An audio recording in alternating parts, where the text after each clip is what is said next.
नमस्कार संस्कृता, मैं कौशलेंद्र प्रसाद विश्वकर्मा केपी बाल गंगा क्लासेस से आज के ऑनलाइन क्लास में आपका स्वागत करता हूं। जैसा कि बच्चों, आज हम कुछ महत्वपूर्ण पाठों का क्रम लेकर प्रस्तुत हुए हैं जो आपकी परीक्षा के दृष्टिकोण से बड़ा ही महत्वपूर्ण है। तो आइए ज़्यादा समय न लेते हुए हम जल्दी जल्दी वीडियो को स्टार्ट करते हैं। आइए बेटा देखते हैं। तो जैसा कि आप लोगों को स्क्रीन पर दिखाई दे रहा होगा कि आपके पाठ का विवरण है। आप में गीता ज्ञानम, तुलसी महिमा, समय से महत्वम, स्वामी दयानंद, गणतंत्र दिवस, सुवचनानी और श्रेष्ठा बुद्धि, ये सातों पाठ आपके पेपर के दृष्टिकोण से अति महत्वपूर्ण पाठ हैं बेटा। आप लोग इन सभी पाठों को पूरी तरीके से पढ़ के जाएंगे। ये मत सोचिए कि इनमें भी कुछ इम्पोर्टेंट है, क्योंकि हर पार्ट से कुछ न कुछ क्वेश्चन बने हैं। इस बात को आप ध्यान रखते हुए बिल्कुल आप इन सभी पाठों को पढ़ के जाएंगे आप, ठीक।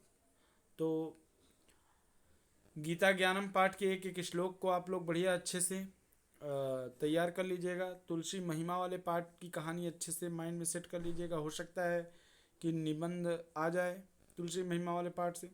समय से महत्वम पाठ का हो सकता है एक्सरसाइज का कोई क्वेश्चन पूछ ले। स्वामी दयानंद सरस्वती वाला पाठ है, इसमें जो है हो सकता है हिंदी अनुवाद आ गया हो, क्वेश्चन आंसर भी आ सकता है, या पैराग्राफ की व्याख्या करने के लिए दे सकते हैं हिंदी में, ठीक। गणतंत्र दिवस वाले पाठ का भी क्वेश्चन आंसर बड़ा इंपॉर्टेंट है और एक्सरसाइज बड़ा इंपॉर्टेंट है। उसके बाद सुवचनानी वेरी इंपॉर्टेंट पार्ट है। परीक्षा के दृष्टिकोण से हर लिहाज से सुवचनानी पार्ट जो आपका है ये बड़ा ही इंपॉर्टेंट पार्ट है। और इसके बाद श्रेष्ठा बुद्धि, इस पार्ट का हो सकता है आपको हिंदी अनुवाद देखने को मिल जाए, ठीक है।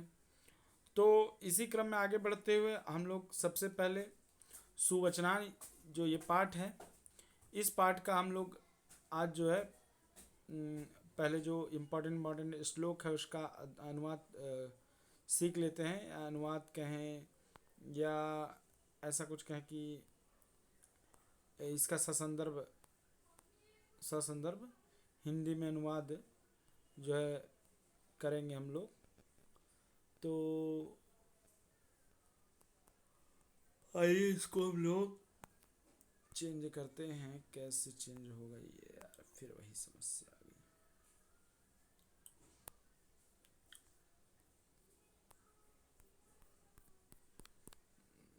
एक मिनट।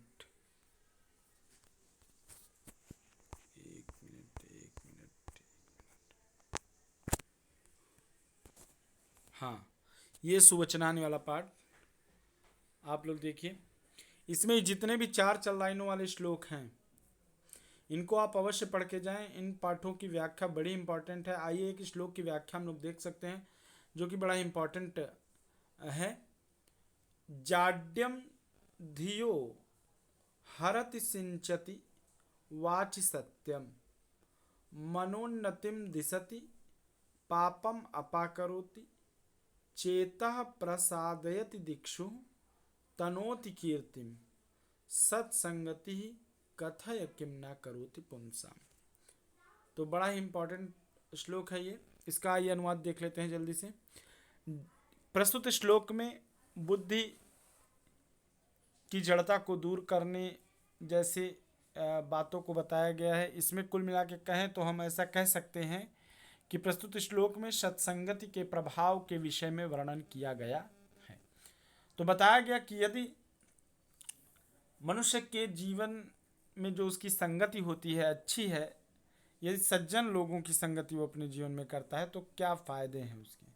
तो कहता है जाड्यम धियो, यदि आप सत्संगति करते हैं तो यह आपकी बुद्धि से जड़ता को हर लेता है। धिया माने बुद्धि, जाड्यम माने जड़ता को, हरति माने हर लेता है। यह बुद्धि की जड़ता को हर लेता है। कौन? सत्संगति।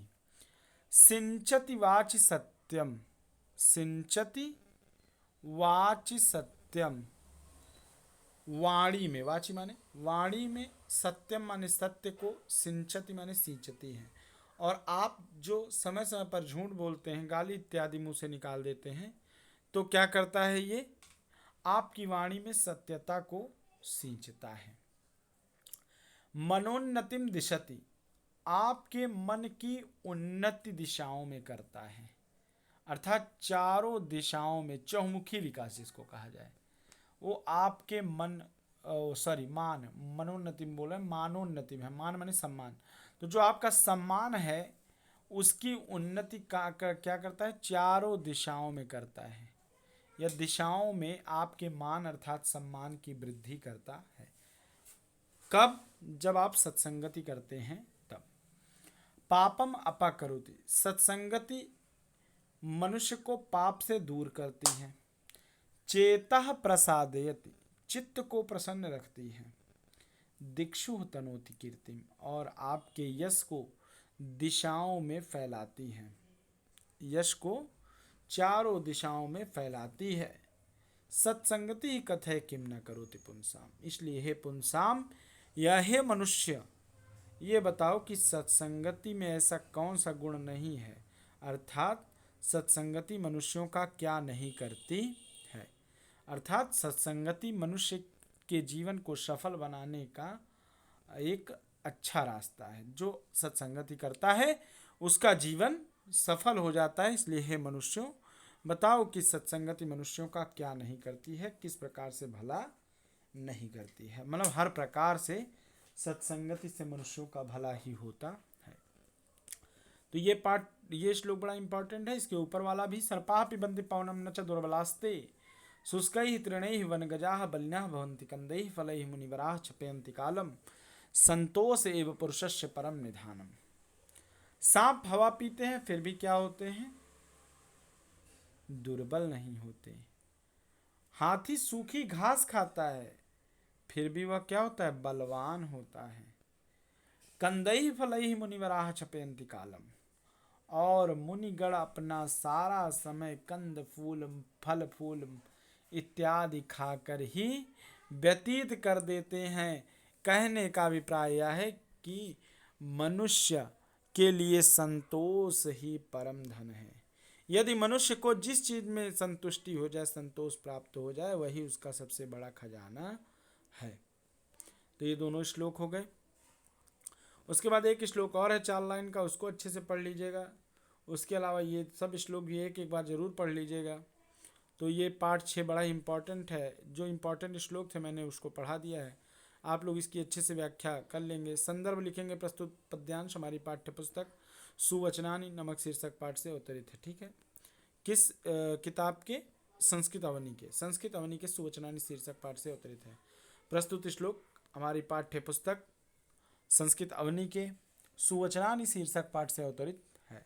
यह आप संदर्भ लिखेंगे। उसके बाद अगर इस श्लोक की व्याख्या लिख रहे हो जाड्यम धीरो, तो आप लिखेंगे कि संदर्भ में प्रसंग में लिखेंगे कि प्रस्तुत श्लोक में सत्संगति के प्रभाव का वर्णन किया गया है, और उसके बाद आप इसका हिंदी व्याख्या लिख डालेंगे। तो आपका ये एक क्वेश्चन बड़ा इंपॉर्टेंट तैयार हो गया।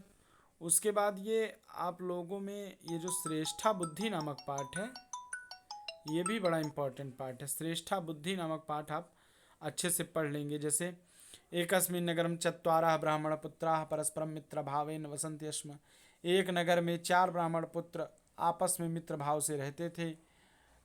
उसके आगे की कहानी दिया हुआ है, आप लोग देख लेंगे कि तेषु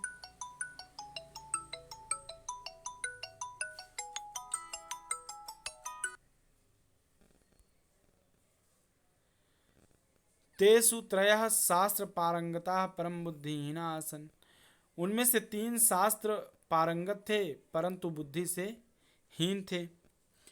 एकस्तु बुद्धिमान परम शास्त्र पारंगमुखा, उनमें से एक बुद्धिमान था परंतु क्या था, शास्त्रहीन था, अर्थात उसे शास्त्र का ज्ञान नहीं था। तस्य नाम बुद्धिदेव आसीत, और उसी का नाम क्या था, बुद्धिदेव था। उसके आगे की लाइन है विद्याध्ययने तस्य रुचि नासीत, विद्याध्ययन में उसका मन नहीं लगता था या उसकी रुचि नहीं थी। अथ कदाचित तैहि मंत्रितम, इसके पश्चात वे सभी मंत्रणा करते हैं या मन में विचार करते हैं कि को गुणो विद्यायाः यदि देशांतरम गत्वा धनोपार्जनम न क्रियते, इस विद्या रूपी विद्या का क्या अर्थ है, इस विद्या का क्या गुण है, यदि हम इस विद्या को प्राप्त करने के बाद विदेश में जाकर धन न कमाएं। इस विद्या का क्या प्रयोजन है या क्या लाभ है यदि हम इस विद्या को प्राप्त करके क्या न करें, विदेश में जाकर धन का अर्जन न कर पाएं। इसके पश्चात वे सभी पूर्व देश की ओर चल पड़ते हैं। तो ऐसी ही कहानी है। आप लोग इस पाठ का हिंदी अनुवाद अच्छे से तैयार कर लीजिएगा। पाठ 7 श्रेष्ठा बुद्धि। इसके बाद आपके सभी पाठ यद्यपि इम्पॉर्टेंट हैं, सभी पाठ से कुछ न कुछ प्रश्न जरूर आए हैं, लेकिन हिंदी अनुवाद की दृष्टि से आपका इस श्रेष्ठा बुद्धि और जो है सुवचनानी, ये दोनों पाठ, और इसके बाद स्वामी दयानंद सरस्वती, ये भी बड़ा ही इम्पोर्टेंट पाठ है। इसका भी आप लोग अच्छे से अध्ययन कर लेंगे, ठीक है। तो ये दोनों पाठ बड़े ही इम्पोर्टेंट है। इसके अलावा तुलसी पादपा पाठ है। इस पाठ का भी अपने आप लोग तुलसी के बारे में अच्छे से पढ़ लीजिएगा। हो सकता है निबंध आ जाए तुलसी के विषय में।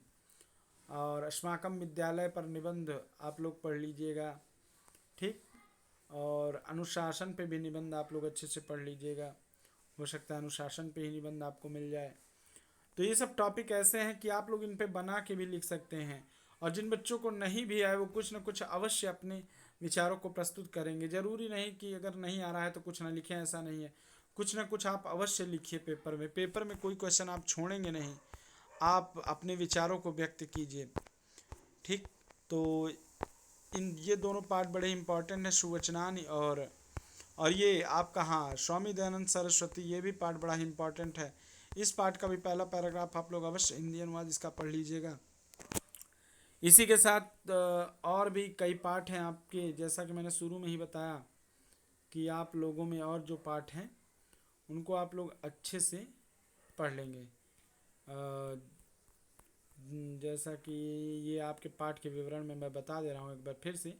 गीता ज्ञानम, तुलसी महिमा, समयस्य महत्वम, स्वामी दयानंद सरस्वती, गणतंत्र दिवस, सुवचनानी और श्रेष्ठा बुद्धि, ये सभी पाठ आप अच्छे से पढ़ लेंगे। और सभी से कुछ ना कुछ जरूर मिल जाएगा। क्वेश्चन आंसर लगभग हर पार्ट से कुछ ना कुछ मिल जाएगा। यदि किसी पार्ट से क्वेश्चन आंसर नहीं आया तो एक्सरसाइज का कोई ना कोई क्वेश्चन अवश्य मिल जाएगा। इसलिए सातों के सातों पार्ट बड़े इंपॉर्टेंट है और सभी के सभी पार्ट आप रिवाइज करके जाइएगा। अगर हिंदी अनुवाद और व्याख्या की बात करें तो सुवचनानी नामक पाठ जो आपका है पद्यावतरण में श्लोक से संबंधित, ये आप अवश्य पढ़ लीजिएगा। और श्रेष्ठा बुद्धि तथा स्वामी दयानंद सरस्वती, ये दोनों पाठ आप अच्छे से इसका हिंदी अनुवाद पढ़ के जाइएगा, ठीक है। और इसके अलावा समय से महत्वम पर आपको हो सकता है निबंध मिल जाए लिखने के लिए। गीता ज्ञानम का कोई ना कोई श्लोक मिल सकता है अथवा में। तो ये सात के सातों पाठ ही बड़े इम्पॉर्टेंट हैं।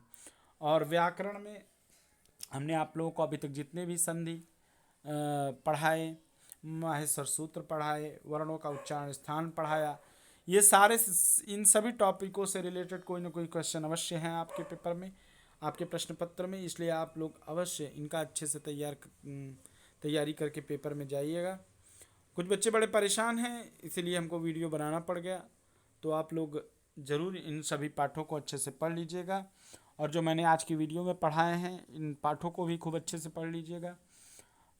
आशा करता हूँ कि आज की क्लास में जो भी पढ़ाया गया आपको अच्छे समझ में आया। और ये जो सात के सातों पार्ट में इंपॉर्टेंट बता रहा हूँ सबका रिवीजन करके आप जाएंगे। इसी के साथ हमारा शुभाशीष। और यदि किसी और बच्चों को कोई समस्या होती है तो आप कमेंट में अवश्य लिखें।